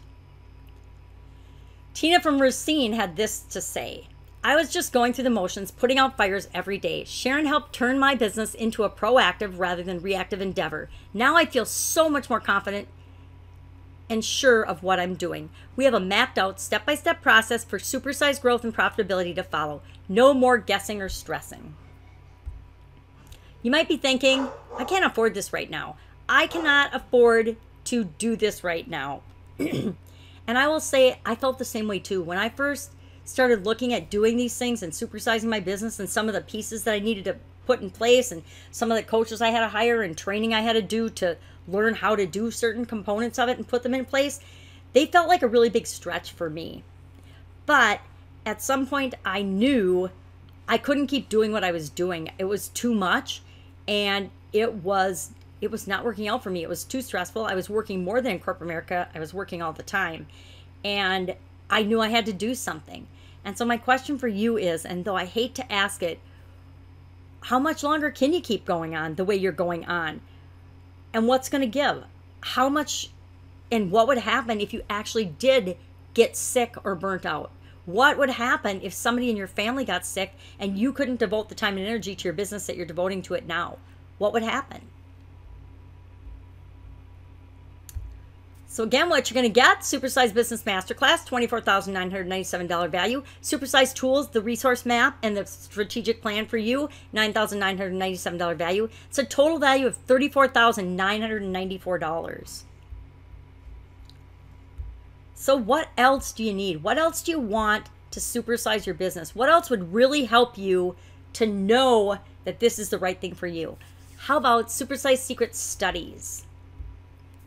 Supersize Secret Studies, and I've alluded to this a little bit. There are insider secrets in every industry and in every function, every corporate function or every business function on the planet. And most of these secrets nobody tells you about because they are individual business owners, what they consider their competitive advantage. So they don't really share those things. But my role in corporate America put me in the very cool position of everybody's business was my business. So as a quality vice president or quality leader, I reported directly to the owner of the company usually, or to a president or vice president. The highest reporting person in the area that I worked, that's the person I reported to. And I was given carte blanche to stick my nose in everybody's business, which is part of why I like having a big nose, because I got to be in everybody's business. Because my job was to make sure that every department had their processes and procedures in order, and that they interacted with every other department in the organization, and that the whole organization ran like a well-oiled machine from function to function, so that I got to know everything. And that meant I was privy to a whole lot of insider secrets in various industries at very high up levels in different companies. So I know how things work, even if people don't have it be common knowledge how things work. And all of that kind of stuff is included in the Supersize Secret Studies.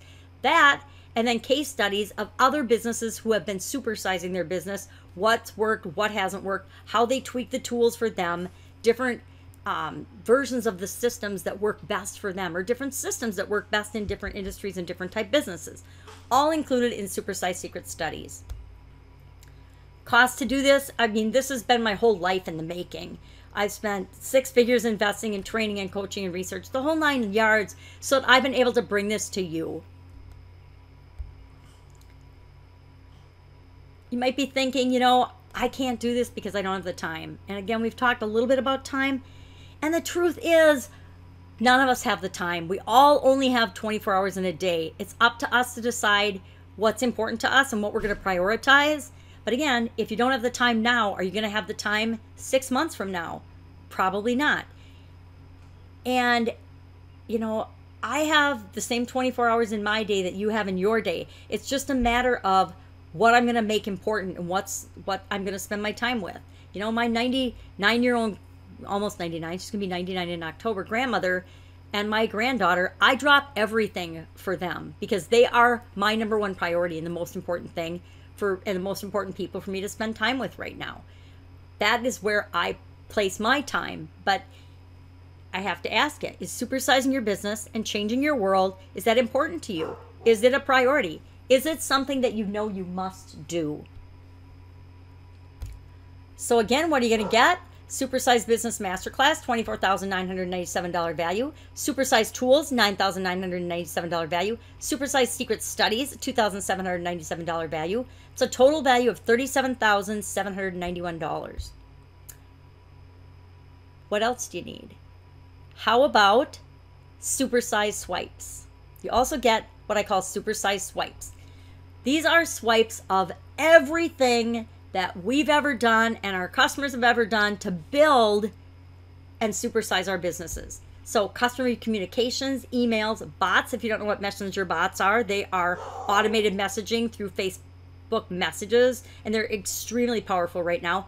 Customer service secrets, quality secrets, social media influencer secrets, relationship marketing, free funnels to customize for your business. If you don't know what a funnel is, you'll know by the end of this training. Strategic value ladder creation, offer creation, attractive character bonus workshop, ideal customer avatar, so you know who your ideal customer is and how you can best serve them. Copywriting secrets, templates, you name it, it is in here for you. So all you have to do is find what you need and then switch out your name and your information and you're ready to go. So you might be thinking again, I am kind of overwhelmed. I don't know how I could even do this. Okay, you said you're going to help me free up my time. I get that, but what if I don't even want to? I see how we need it for my business, but what if I don't want to do it? Well, guess what? You don't have to. You can just have a trusted person in your organization learn it and do the implementation of it. You just have to guide the process. We'll even train them for you. How would that be? So what are you going to get? Supersize Business Masterclass, $24,997 value. Supersize Tools, $9,997 value. Supersize Secret Studies, $2,797 value. Supersize Swipes, $2,597 value. It's a total value of $40,388. But wait, because there's more. What else do you need? What do you need to know? Well, you also get Supersize Secret Systems.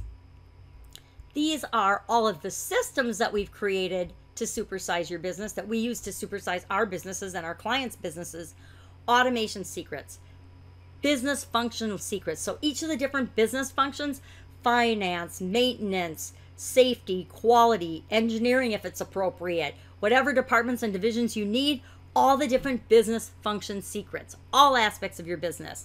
Customer handling automated systems, social media and advertising secret systems, influencer marketing, CANI, which is continuous improvement systems, and much, much more.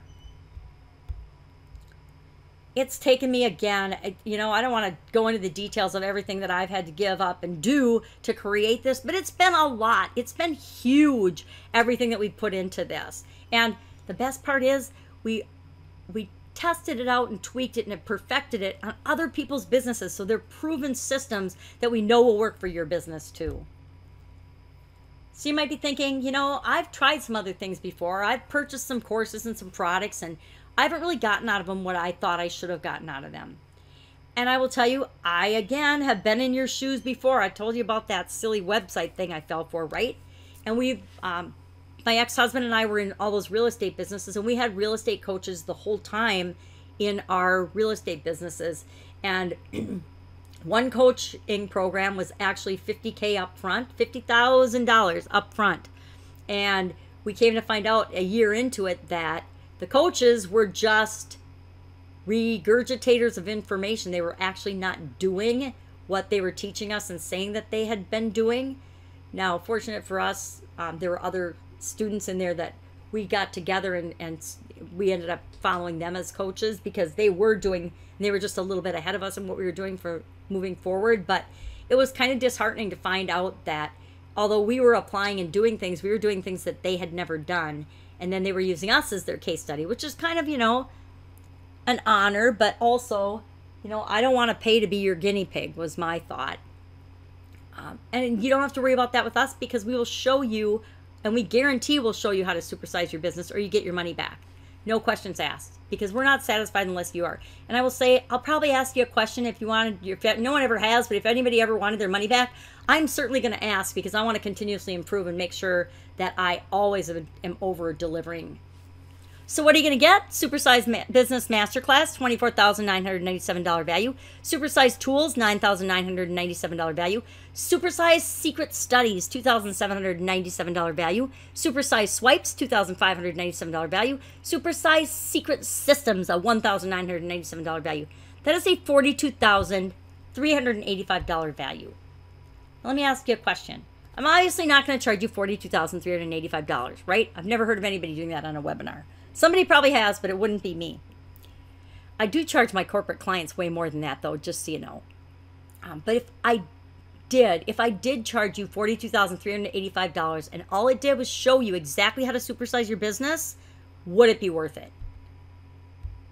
If all this did was increase your business profits so that you could quit stressing all the time and get a good night's sleep, would it be worth it? That's what I wanted.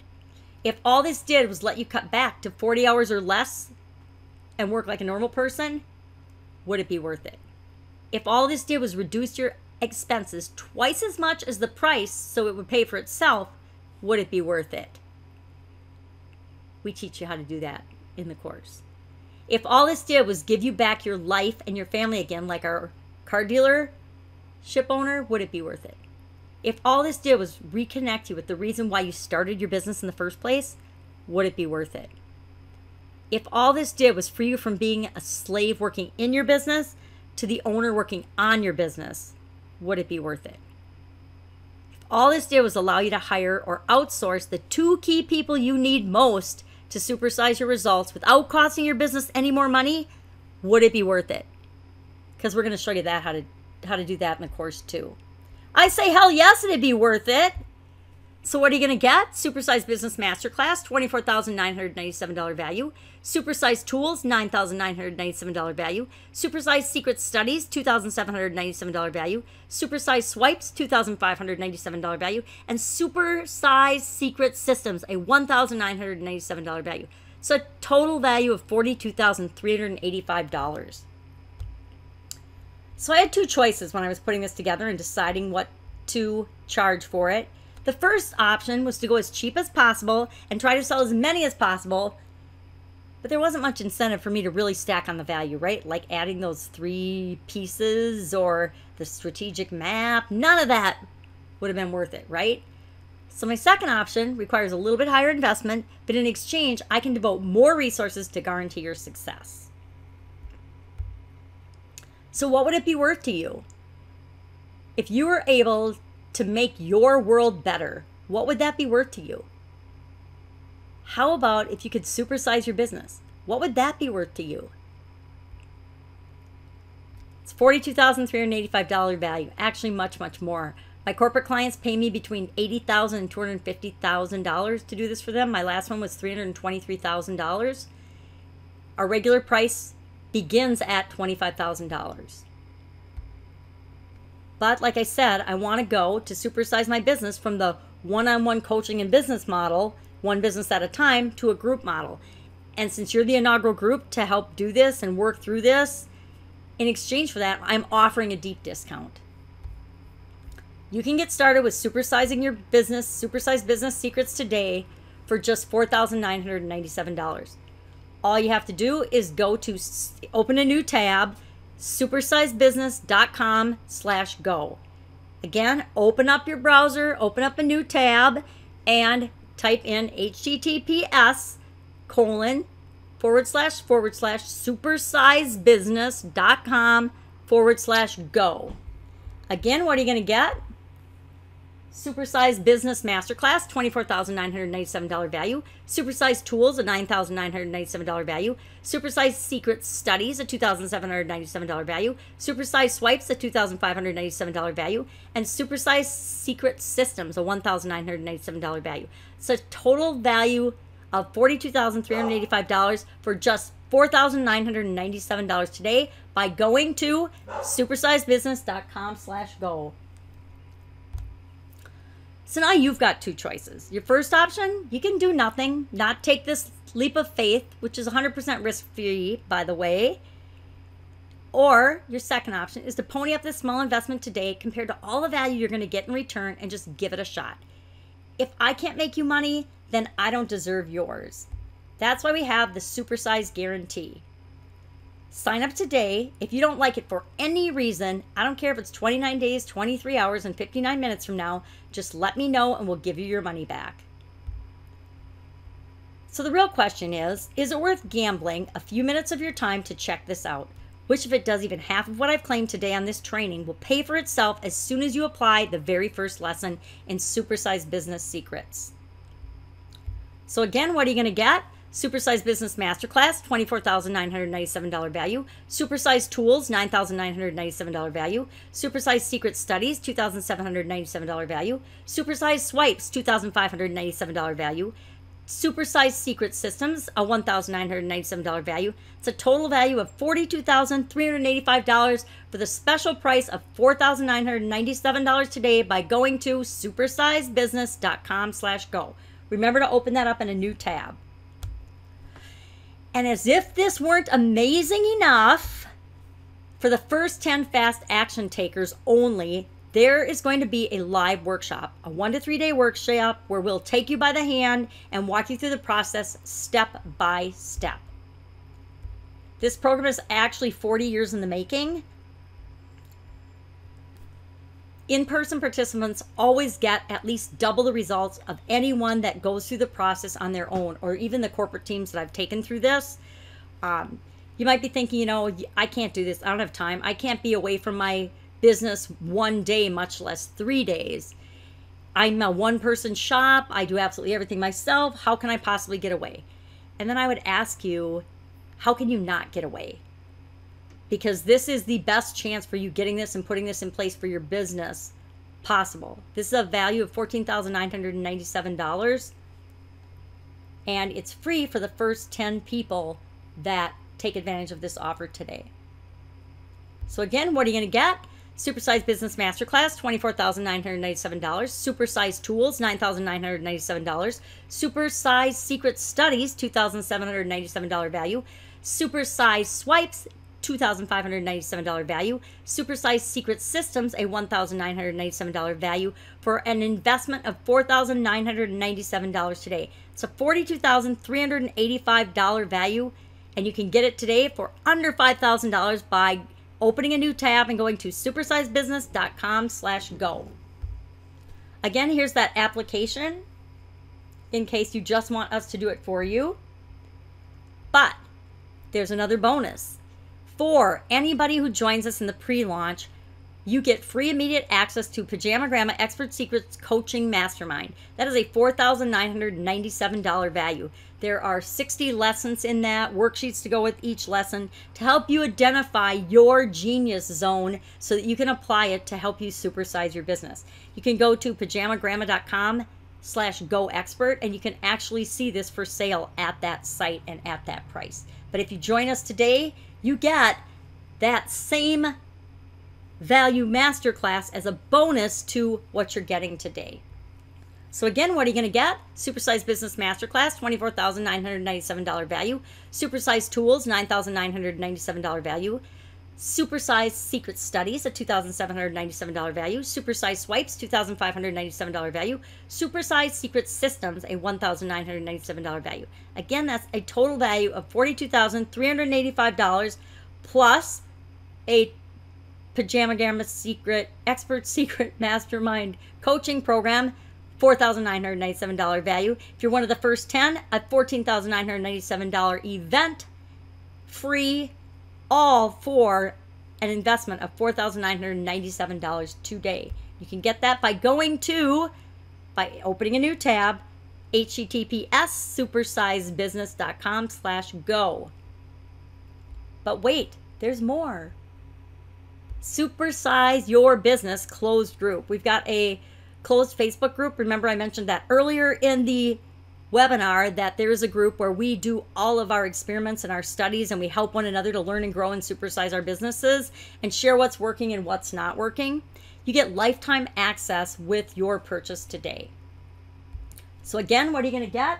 Supersize Business Masterclass, $24,997 value. Supersize Tools, that's your process map and your resource and your strategic plan for getting from point A to point B, $9,997 value. Supersize Secret Studies, $2,797 value. Supersize Swipes, $2,597 value. Supersize Secret Systems, a $1,997 value.